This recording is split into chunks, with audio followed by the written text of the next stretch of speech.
Right. All right, this is Sagamore Rowing here with Joe Carlson, U.S. ref, and Austin rowing coach down in Austin Rowing Club. Joe, thank you. Right. I'll start off with You're welcome. one Glad to of be here. the easy ones. What are the things you find coxswains need to know that they usually don't? The the easy answer is know the rules of rowing. Every club should have its own rule book. This year they rearranged the rule book so that it's broken up into 3 different sections. All you really need to know is section number 1, which is the rules of rowing. The rest become procedures for the referees and local organizing committee procedures. But you should know the rules of rowing as best you can. Do you need to know each and every one? No. Know the basics, and I can send Coach Manny a list of things that you should know. But simple things like, who knows what time you have to be at the start of your race, when you have to be locked on. Okay? What are the different penalties? How do you protest? What is a traffic pattern? What is the traffic pattern? And two of the most important things that I think coxswains should know is, what time is your event? Who is in your event? 3 things. And what's your lane number? It seems pretty simple, but those 3 things, just knowing what time you start, who else is in your event, and what your lane number is, makes life a whole lot easier when you're trying to get locked on the water. Do you have any questions, or do you want me to keep the ball rolling? Not on this certain topic, so maybe if you ask another question. Okay, that's fair. All right, Joe, next question. From a ref perspective, what separates the good ones from the bad ones? Confidence in your boat, your ability to skill sets, again, knowing time, lane number, and your event, but being able to manage your people and manage your boat. And what do I mean by that? Managing your people is having, once you put hands on that boat, the only one that should be talking in that boat is you, coxswains. Okay? All of your oarsmen should be listening to you. Out on the water, as a referee, we hear an awful lot of things going on in the boat, a lot of discussions, a lot of chatter. And on race day, that becomes very distracting for a whole variety of things. You don't have control. Nobody is listening to anyone in particular. Everybody's just chatting. So get some discipline within your boat. 2, know how to maneuver your boat. Know how to lock onto a stake boat, how to back into a stake boat.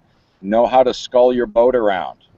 3 grabs 2 blades or 2 grabs bow blade, and be able to scull a boat around. Know how to point into the wind. Know where the breakage zone is. And know how to comfortably maneuver your boat in a crowded environment. Okay, in the marshalling areas, they have a tendency to get a little crowded and a little confusing, and it's going to be really good for you to be able to project ahead that 100 or 150 meters ahead, so you can see impending danger or an impending collision and then being able to stop and react without any danger to anybody else. What is a breakage zone? The breakage zone is either the first 100 meters of the course or the first 20 seconds of the regatta of your race, and what that is the zone in which you can stop your boat, raise your hand if something is physically broken in the boat. In other words, you've broken an oar lock, your oar has snapped in half, you've broken a seat, your foot stretcher has broken.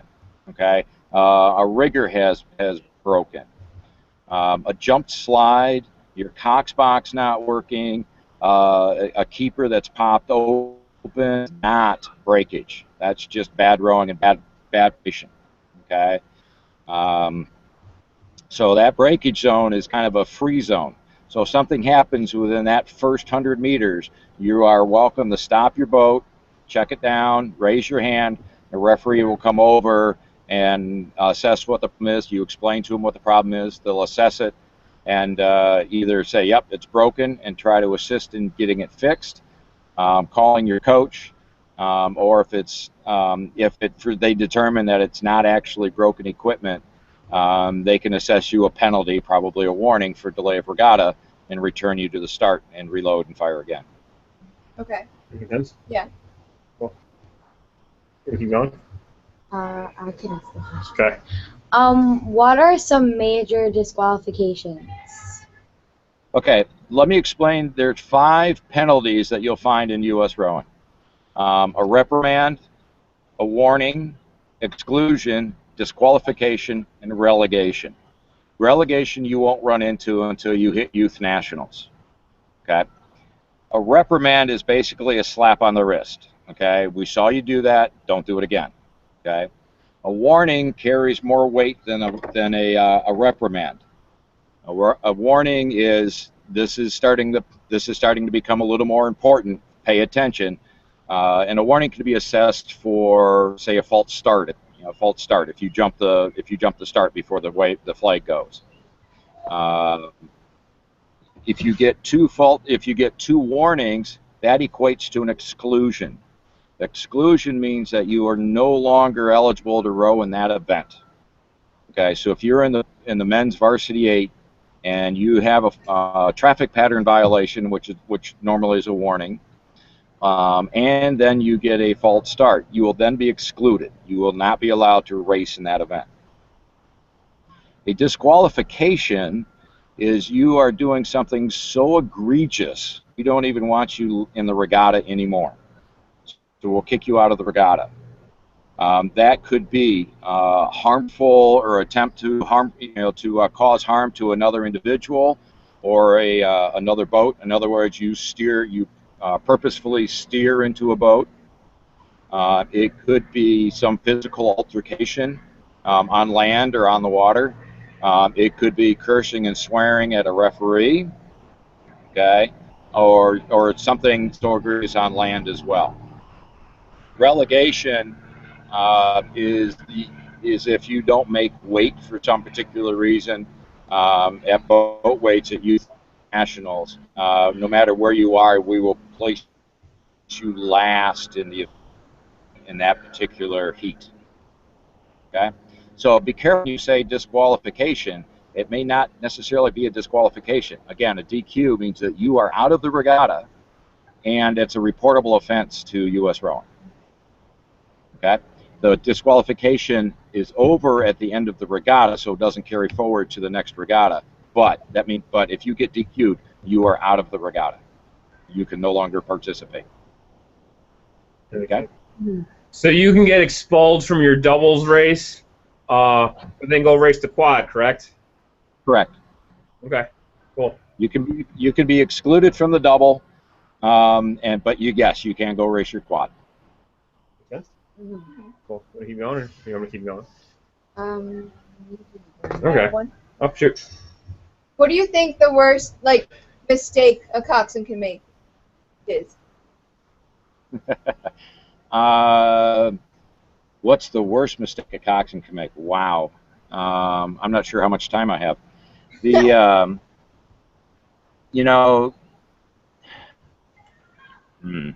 Coxswains, because I coach here as well at Austin Rowing Club.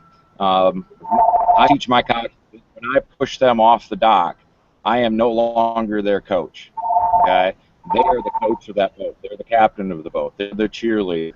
Okay, the coxswains have to know what to do and how to do it and when to get there and when to be there. The biggest mistakes that I find coxswains do is not having a clue about what their job is. Okay, the coxswains actually have probably the most important job in the boat. You're the coach, you're the captain, you're the cheerleader, you're the race strategist. You do everything. Okay? Your horsemen are basically horses on the chariot. You're the driver. Okay?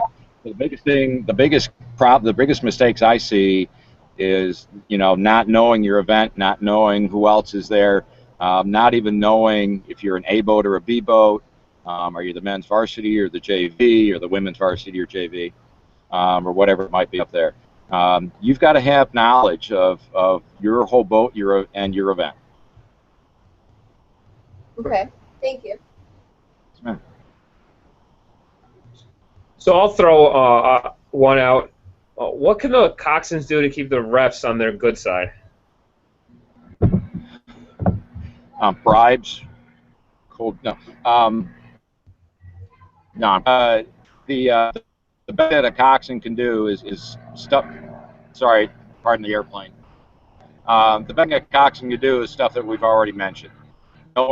Knowing how to manage your boat, how to manage your people, and how to manage the race schedule, where you have to be and when. Okay. Listen to the be there for safety and fairness. We don't want to be the bad guys or the ladies out there, but there are times that we need you to react.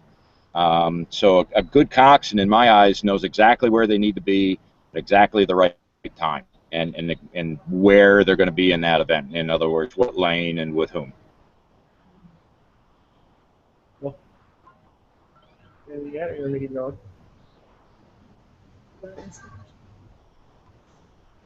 There's no such as a stupid question, so don't be afraid to ask. Joe, what are some things that a coxswain can protest?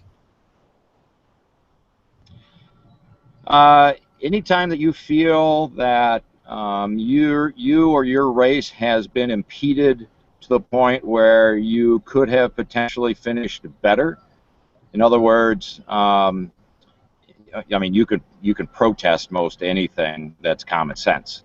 But if you feel, for instance, that a boat comes from, say you're in lane 4 and a boat crosses over from lane 3, causes you to check your stroke rate or slow down or stop or move out of your lane to avoid collision, that's absolutely protestable. If you, and one of the questions that Coach Manny sent me earlier was, debris in the water. We try our best as referees to be looking out for that debris on the water and give you fair warning of where it may be. But if you get slowed down, for instance, Camden, New Jersey, a great place. The sailing club, there's always a bank of weeds right by the sailing club. That slows down. That can get caught on your skag, your rudder, whatever, and slow you down. That could potentially be a protestable race. Or protestable event. Don't be afraid to throw your hand up at the end of the race and protest something. So it's at the end of the race, if you feel that you have been unfairly disadvantaged to progressing to the next level or finishing a race, you finished 4th, you should have finished 3rd. Raise your hand up. Have a legitimate argument and a logical argument of why you feel that you were disadvantaged, and have a proposed solution to the problem. Okay, so you can't just raise your hand and say he came into my lane. Yeah. So what do you want me to do about it? So propose a solution as well. What do you want to see fixed? At the end of the race is when you raise your hand up. Stop your boat, raise your hand, and if you need to, if you don't think that you're being seen, have everybody raise their hand and just give a little wave. Make sure that the referee comes over to talk to you. Pick one spokesman in the boat. I recommend it's you, coxswains, okay, since you're the one that actually saw the event. If your oarsman turned around and saw that you were about to run into a log, that's something for Coach Manny to fix later on about looking out of the boat. But if you, I recommend that we just have one voice in the boat, and that's you, the coxswains, and as a referee, I'll come see you, okay? And I will say, I'll ask you what your issue is and what your proposed resolution is, okay? Does it make sense so far for the race itself? Yeah. What are some solutions? Hang on, let me back up one more thing. Remember we talked about the breakage zone a little while ago, that first 100 meters. Once your bow ball gets that 100-meter mark, or the 20 seconds if it's not marked, once your bow ball crosses that, you can no longer protest the start. So if you have an issue at the start, say you're not pointed correctly, or something happens, that you think is problematic at the start, you didn't hear the start, whatever, stop your boat, raise your hand, talk to the referee. But once you cannot go all the way down the course, and at the end of the piece, raise your hand and protest something that happened at the start. Does that make sense? Yeah. Once you cross to the 100-meter mark, you can no longer protest that start. Okay? Okay. Questions? What are some proposed solutions for the protest? It depends on what you're protesting. Okay. I can't tell you if I'll give you an example. If you are crossing if you're in lane 4 and lane 3 crosses into your lane, it causes you to change your stroke rate from a 34 down to a 28 so you don't hit them. Okay, and consequently you might steer out of their way to avoid collision. You can they get back into their lane 3, you get started again, and they finish ahead of you. Protest the event and say that they interfered with me. I was in the middle of the beginning of my sprint, or the middle of the sprint, or I was in the middle of the piece. They interfered with me. I had to slow down. I feel that they should be placed behind me. Okay. Okay. So it's something that don't overthink the problems. Think of something simple. Hey, I should be placed ahead of them. They should be placed behind me. I want to get into lane 7 in the finals because they interfered with me to some extent. It's hard to give you a hard example, or a hard answer, because there's so many examples out there. Okay. Those seem like two pretty safe bets, though. Generally, you want to be placed ahead of them, and you want them placed behind you, or you want lane 7 in the finals. Okay. So there's always 7. Generally, there's 7 lanes, and they take the top 6, and they leave 1 lane open in case something like that comes up. I'm on lane 7. I get a beat in them. All right. What if someone's hurt in the boat at the end of the race? What should the coxswain be doing? Raising your hand and yelling for the referee or a medic or a marshal to come help them. Okay. One thing that all the coxswains should be aware of, again, and coaches should be as well, is if you have somebody with, and this is a good thing for Coach Manny, is if you have somebody that has a medical condition, i.e. whatever, a diabetic or something along that line, we'd like to know ahead of time. Not that we're going to break any HIPAA rules, but it's just something that we want to keep our eyes on in case we have to have somebody quicker than you guys can signal for. If you have somebody with asthma or some sort of a breathing ailment and they require an inhaler, make sure that they, not coach, but they have the inhaler with them, either in their shoe, tucked into their uni, somewhere that they can reach it. Because if coach has it on land, or if you have it in the boat, it may be too late to get it to them in the boat. Okay. Okay. But if you have a medical emergency, you stop, you raise your hand, and wait for a marshal. Sometimes they have finished marshals at the end, or definitely wait for one of the referees following the race. Okay. What other questions you guys? Always remember too, as part of the medical thing, you're going to be racing on cold days. I don't even know if you guys have open water up there yet. Down here, we're going to fight heat. So we have to make sure that everybody stays hydrated, everybody stays dressed for the conditions. We don't want anybody either getting hypothermia or hypothermia, or overheated or whatever. We have to make sure everybody is prepared for every racing condition. What are the questions, Jeff? What you got, stuff? Were they? What about you? Yeah. Okay. There are some books out there that you can read that you might want to pick up. Man, one's called, you can find it on Amazon, called The Short and Snarky Guide to Coxing. Okay. Being a coxswain. It's written by a couple of D3 coxswains, Division III coxswains. It's a really good book. Very good basics, very good, you know, informational kind of things. Just a good reference book to have around the house.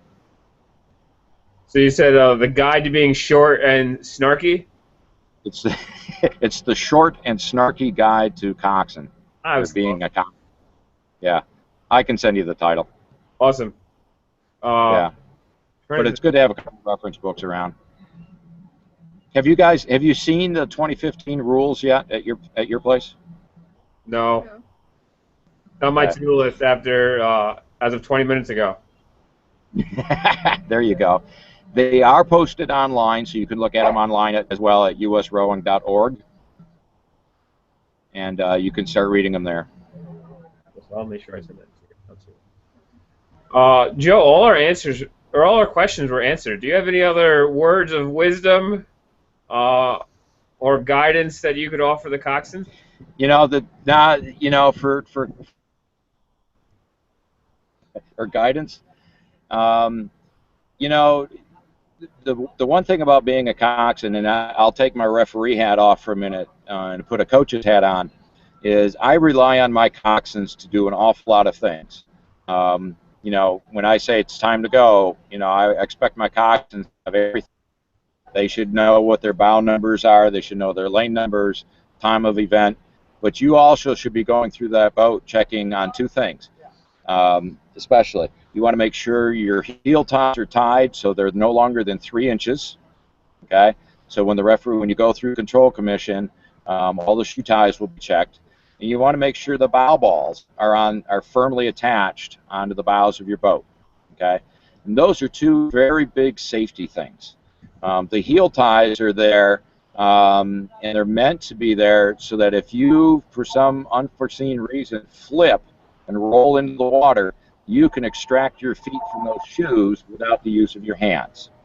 Okay? So that's why we ask that they be 3 inches, no more than 3 inches long.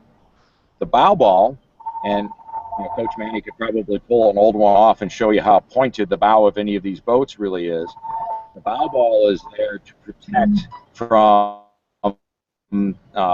it's not really, I mean, it's a little boogie, but the bow ball is actually meant for organ displacement. You know, if you get punctured or get rammed by a boat, you're going to get skewered, okay? And the whole point is trying to displace organs versus trying to penetrate them, okay? I had an incident up on the Charles several years ago where a single sculler got hit in the back by an 8, okay? Very seriously injured. Fortunately, recovered and is back rowing on the Charles again. So always check your bow balls. Always check your heel ties. Carry a handful of tools with you. Know what tools you need. Are they imperial, or are they going to be to have something to make adjustments or or be able to clear the water? Referees appreciate as well. For a couple to fix.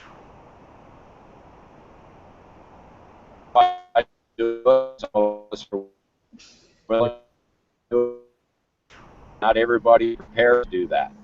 Have equipment available. Tell you about equipment. Yeah, bringing tools, and we'll have toolkits and stuff like that. Joe, can you hear us? Well, unfortunately. Oh, there he is. There we go. Hey, you're back. Yahtzee. We heard bring tools was the last thing we heard. Yep, that's about it. Just bring some tools. What I was saying is bring some tools with you to make quick and dirty fixes out on the water. Okay, and know what kind of tools you need. Are they going to be imperial or metric, 7/16 or 10 mils? Not all referees are prepared to do that. Some can, some are not comfortable with it. You know, I would certainly let a boat, but I know several that won't. So always know what your boat, tightening of the top nuts, you know, rig bolts, whatever you might need. Cool. Any other questions? All right, Joe. I think we'll wrap it up there. We're going to talk for another 10, 15 minutes, but that's been incredibly helpful. We appreciate it. Good. And it's my pleasure anytime, and you know where to find me if you ever want to do it again. Awesome, Joe. I appreciate it. All right, good luck this year, guys. Thank you. Thank you. Bye. I'll text you later, Joe. All right. See you, buddy. Bye.